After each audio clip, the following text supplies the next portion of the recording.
Абе, тате, Да, ти някога мислил ли си за трето дете? не. Наистина ли?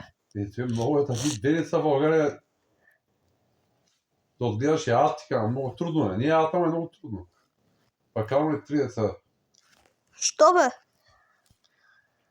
А мислил ли си за четвърто? За 5 даже мислих. Ага, със сигурност да.